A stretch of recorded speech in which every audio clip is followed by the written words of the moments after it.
ओम शांति। 11 जुलाई 2025 बाबा के महावाक्य हैं। बाबा कहते, मीठे बच्चे, पहले पहले सबको बाप का सही परिचय देकर गीता का भगवान सिद्ध करो, फिर तुम्हारा नाम बाला होगा। प्रश्न, तुम बच्चों ने चारों युगों में चक्र लगाया है, उसकी रस्म भक्ति में चल रही है, वह कौन सी? उत्तर है, तुमने चारों युगों में चक्र लगाया, वह फिर सब शास्त्रों, चित्रों आदि को गाड़ी में रख चारों ओर परिक्रमा लगाते, फिर घर में आकर सुला देते। तुम ब्राह्मण, देवता, क्षत्रिय, वैश्य आदि बनते, इस चक्र के बदले उन्होंने परिक्रमा लगाना दिलाना शुरू किया है। यह भी रस्म है। ओम शांति। रूहानी बाप बैठ रूहानी बच्चों को समझाते हैं। जब कोई को समझाते हो तो पहले यह क्लियर कर दो कि बाप एक है। पूछना नहीं है कि बाप एक है व अनेक है, ऐसे तो फिर अनेक कह देंगे। कहना ही है कि बाप रचता, गॉड फादर एक है, वह सब आत्माओं का बाप है। पहले पहले ऐसे भी नहीं कहना चाहिए कि वह बिंदी है, इसमें फिर मूंझ पड़ेंगे। पहले पहले तो यह अच्छी रीति समझाओ कि दो बाप हैं, लौकिक और पारलौकिक। लौकिक तो हर एक का होता ही है, लेकिन उनको कोई खुदा, कोई गॉड कहते हैं, है एक ही। अब सब एक को ही याद करते हैं। पहले पहले यह पक्का निश्चय कराओ कि फादर है स्वर्ग की रचना करने वाला। वह यहाँ आएंगे स्वर्ग का मालिक बनाने, जिसको शिव जयंती भी कहते हैं। यह भी तुम बच्चे जानते हो, स्वर्ग का रचता भारत में ही स्वर्ग रचते हैं, जिसमें देवी देवताओं का ही राज्य होता है। तो पहले पहले बाप का ही परिचय देना है, उनका नाम शिव है। गीता में भगवानुवाच है ना, पहले पहले तो यह निश्चय कराए लिखा लेना चाहिए। गीता में है भगवानुवाच, मैं तुमको राजयोग सिखाता हूँ, अर्थात नर से नारायण बनाता हूँ। ये कौन बना सकते? जरूर समझाना पड़े। भगवान कौन है, फिर यह भी समझाना होता है। सतयुग में पहले नंबर में जो लक्ष्मी नारायण है, जरूर वही 84 जन्म लेते होंगे। पीछे फिर और धर्म वाले आते हैं, उन्हों के इतने जन्म हो ना सके। पहले आने वालों के ही 84 जन्म होते हैं। सतयुग में तो कुछ सीखते नहीं हैं, जरूर संगम पर ही सीखते होंगे। तो पहले पहले बाप का परिचय देना है। जैसे आत्मा देखने में नहीं आती है, समझ सकते हैं, वैसे परमात्मा को भी देख नहीं सकते, बुद्धि से समझते हैं। वह हम आत्माओं का बाप है, उनको कहा जाता है परमात्मा। वह सदैव पावन है, उनको आकर पति दुनिया को पावन बनाना होता है। तो पहले बाप एक है, यह सिद्ध कर बताने से कि गीता का भगवान श्री कृष्ण नहीं है, वह भी सिद्ध हो जाएगा। तुम बच्चों को सिद्ध कर बताना है कि एक बाप को ही ट्रुथ कहा जाता है। बाकी कर्म कांड व तीर्थ आदि की बातें सब भक्ति के शास्त्रों में हैं। ज्ञान में तो इनका कोई वर्णन ही नहीं है। यहाँ कोई शास्त्र नहीं, बाप आकर सारा राज समझाते हैं। पहले पहले तुम बच्चे इस बार पर जीत पाएंगे कि भगवान एक निराकार है, ना कि साकार। परमपिता परमात्मा शिव भगवानुवाच, ज्ञान का सागर सबका बाप वह है। श्री कृष्ण तो सबका बाप हो नहीं सकता, वह किसी को कह नहीं सकता कि देह के सब धर्म छोड़ माम एकम याद करो। है बहुत सहज बात, परंतु मनुष्य शास्त्र आदि पढ़कर भक्ति में पक्के हो गए हैं। आजकल शास्त्रों आदि को गाड़ी में रख परिक्रमा देते, चित्रों को, ग्रंथ को भी परिक्रमा दिलाते, फिर घर ले आकर सुलाते हैं। अभी तुम बच्चे जानते हो, हम देवता से क्षत्रिय, वैश्य, शूद्र बनते हैं। यह चक्र लगाते हैं, चक्र के बदले वह फिर परिक्रमा दिलाकर घर में जाए रखते हैं। उन्हों का एक मुकर्रर दिन रहता है। जब परिक्रमा दिलाते हैं तो पहले पहले यह सिद्ध कर बताना है कि श्री कृष्ण भगवानुवाच नहीं, परंतु शिव भगवानुवाच है। शिव ही पुनर्जन्म रहित है, वह आते जरूर हैं, परंतु उनका दिव्य जन्म है। भागीरथ पर आकर सवार होते हैं, पतितों को भी आकर पावन बनाते हैं। रचता और रचना के आदि मध्य अंत का राज समझाते हैं, जो नॉलेज और कोई नहीं जानते हैं। बाप को आप ही आकर अपना परिचय देना है। मुख्य बात है ही बाप के परिचय की। वही गीता का भगवान है, ये तुम सिद्ध कर बताएंगे तो तुम्हारा नाम बहुत बाला हो जाएगा। तो ऐसा पर्चा बनाकर उसमें चित्र आदि भी लगाकर फिर एरोप्लेन से गिरानी चाहिए। बाप मुख्य मुख्य बातें समझाते रहते हैं। तुम्हारी मुख्य एक बात में जीत हुई तो बस तुमने जीत पाई। इसमें तुम्हारा नाम बहुत बाला हुआ है, इसमें कोई खिटखिट नहीं चलेगी। ये बड़ी क्लियर बात है। बाप कहते हैं मैं सर्वव्यापी कैसे हो सकता हूँ? मैं तो आकर बच्चों को नॉलेज सुनाता हूँ।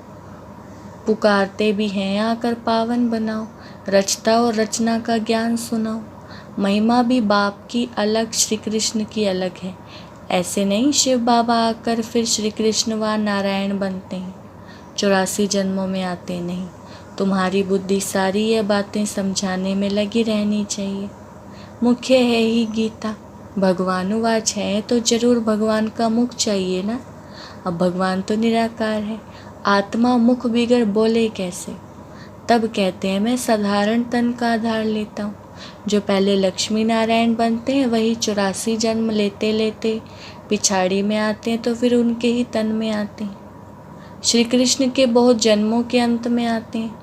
ऐसे ऐसे विचार सागर मंथन करो कि कैसे किसको समझाएं। एक ही बात से तुम्हारा नाम वाला हो जाएगा। रचता बाप का सबको मालूम पड़ जाएगा। फिर तुम्हारे पास बहुत आएंगे, तुमको बुलाएंगे कि यहाँ आकर भाषण करो।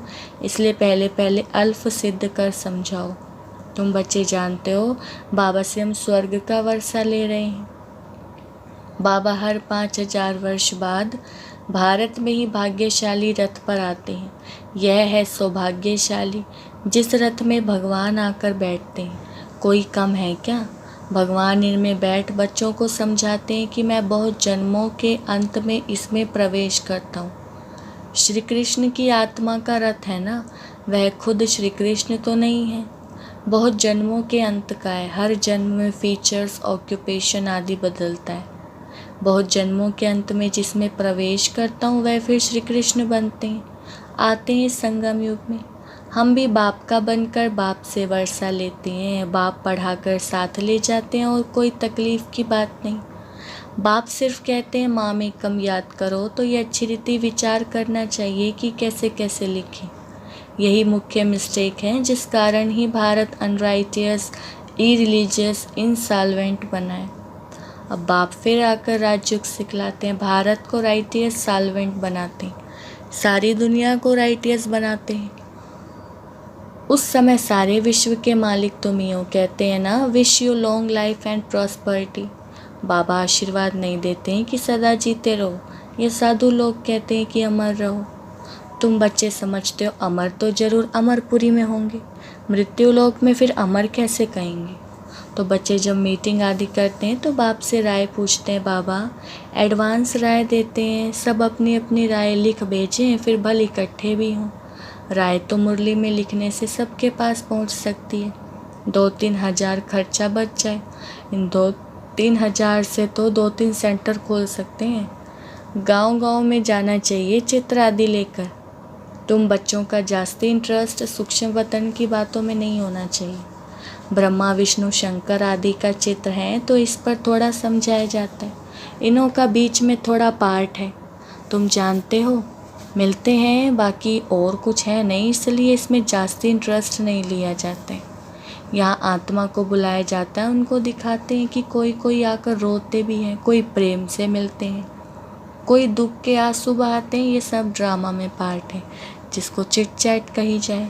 वो लोग तो ब्राह्मण में कोई की आत्मा को बुलाते हैं, फिर उनको कपड़ा आदि पहनाएंगे। अब शरीर तो वह खत्म हो गया, बाकी पहनेंगे कौन? तुम्हारे पास वह रस्म नहीं है, रोने आदि की तो बात ही नहीं। तो ऊंचते ऊंच बनना है, वह बने कैसे? जरूर बीच में संगम युग है जब पवित्र बनते हैं। तुम एक बात सिद्ध करेंगे तो कहेंगे यह तो बिल्कुल ठीक बताते हैं। भगवान कभी झूठ थोड़े ही बता सकते हैं। फिर बहुतों का प्यार भी होगा, बहुत आएंगे। समय पर बच्चों को सब पॉइंट्स भी मिलती रहती हैं। पिछाड़ी में क्या क्या होना है वह भी देखेंगे। लड़ाई लगेगी, बॉम्ब्स छूटेंगे, पहले मौत है उस तरफ। यहाँ तो रक्त की नदियाँ बहनी है, फिर घी दूध की नदी। पहले पहले धुआं विलायत से निकलेगा। डर भी वहाँ है, कितने बड़े बड़े बॉम्ब्स बनाते हैं, क्या क्या उसमें डालते हैं जो एकदम शहर को खलास कर देते हैं। यह भी बताना है किसने स्वर्ग की राजाई स्थापन की। हेवनली गॉड फादर जरूर संगम पर ही आते हैं। तुम जानते हो अभी संगम है, तुमको मुख्य बात समझाई जाती है। बाप की याद की जिससे पाप कटेंगे। भगवान जब आया था तो कहा था मामेकम याद करो तो तुम सतो प्रधान बन जाएंगे, मुक्ति धाम में जाएंगे। फिर पहले से लेकर चक्र रिपीट होगा। डिटिज़म, इस्लामिज़म, बुद्धिज़्म, तुम स्टूडेंट की बुद्धि में ये सारी नॉलेज होनी चाहिए ना। खुशी रहती हम कितनी कमाई करते हैं। ये अमर कथा अमर बाबा तुमको सुनाते हैं। तुम्हारे अनेक नाम रख दिए हैं। मुख्य पहले पहले डिटिज़म, फिर सबकी वृद्धि होते होते झाड़ बढ़ता जाता है। अनेकानेक धर्म, अनेक मतें हो जाती हैं। यह एक धर्म एक श्रीमत से स्थापन होता है, द्वैत की बात नहीं। यह रूहानी नॉलेज रूहानी बाप बैठ समझाते हैं। तुम बच्चों को खुशी में भी रहना चाहिए। तुम जानते हो बाप हमको पढ़ाते हैं, तुम अनुभव से कहते हो, तो यह शुद्ध अहंकार रहना चाहिए कि भगवान हमको पढ़ा रहे हैं और क्या चाहिए। जबकि हम विश्व के मालिक बनते हैं तो खुशी क्यों नहीं रहती। यह निश्चय में कहीं संशय है। बाप में संशय नहीं लाना चाहिए, माया संशय में लाकर भुला देती है। बाबा ने समझाया माया आँखों द्वारा बहुत धोखा देती है। कितनी चीज़ देखेंगे तो दिल बित बित करेगी। खाएं, आँखों से देखते हैं तब क्रोध आता है मारने के लिए, देखें नहीं तो मारें कैसे। आँखों से देखते हैं तब लोभ मोह भी होता है। मुख्य धोखा देने वाली आँखें हैं, इन पर पूरी नज़र रखनी चाहिए। आत्मा को ज्ञान मिलता है तो फिर क्रिमिनल पना छूट जाता है। ऐसे भी नहीं है कि आँखों को निकाल देना है। तुम्हें तो क्रिमिनल आई को सिविल आई बनाना है। अच्छा, मीठे मीठे सिकिलदे बच्चों प्रति माता पिता बाप दादा का याद प्यार और गुड मॉर्निंग। रूहानी बाप की रूहानी बच्चों को नमस्ते। हम रूहानी बच्चों की रूहानी बाप दादा को नमस्ते नमस्ते, गुड मॉर्निंग। धारणा के लिए मुख्य सार, पहला पॉइंट है सदा इसी नशे व खुशी में रहना है कि हमको भगवान पढ़ाते हैं। किसी भी बात में संशय बुद्धि नहीं होना है, शुद्ध अहंकार रखना है। दूसरा, सूक्ष्म वतन की बातों में ज़्यादा इंटरेस्ट नहीं रखना है। आत्मा को सतो प्रधान बनाने का पूरा पूरा पुरुषार्थ करना है। आपस में राय कर सबको बाप की सही पहचान देनी है। बाबा ने वरदान दिया है, पास विद ऑनर बनने के लिए पुरुषार्थ की गति तीव्र और ब्रेक पावरफुल रखने वाले यथार्थ योगी भव। वरदान का विस्तार, वर्तमान समय के प्रमाण पुरुषार्थ की गति तीव्र और ब्रेक पावरफुल चाहिए, तब अंत में पास विद ऑनर बन सकेंगे। क्योंकि उस समय की परिस्थितियां बुद्धि में अनेक संकल्प लाने वाले होंगी। उस समय सब संकल्पों से परे एक संकल्प में स्थित होने का अभ्यास चाहिए। जिस समय विस्तार में बिखरी हुई बुद्धि हो उस समय स्टॉप करने की प्रैक्टिस चाहिए। स्टॉप करना और होना, जितना समय चाहे उतना समय बुद्धि को एक संकल्प में स्थित कर लें, यही है यथार्थ योग। स्लोगन है, आप ओबीडिएंट सर्वेंट हो इसलिए अलमस्त नहीं हो सकते। सर्वेंट माना सदा सेवा पर उपस्थित। अव्यक्त इशारे, संकल्पों की शक्ति जमा कर श्रेष्ठ सेवा के निमित्त बनो। जैसे इंजेक्शन के द्वारा ब्लड में शक्ति भर देते हैं, ऐसे आपका श्रेष्ठ संकल्प इंजेक्शन का काम करेगा। संकल्प द्वारा संकल्प में शक्ति आ जाए। अभी सेवा की बहुत आवश्यकता है। स्वयं की सेफ्टी के लिए भी शुभ और श्रेष्ठ संकल्प की शक्ति और निर्भयता की शक्ति जमा करो, तब ही अंत सुहाना और बेहद के कार्य में सहयोगी बन बेहद के विश्व के राज्य अधिकारी बन सकेंगे। अच्छा, ओम शांति।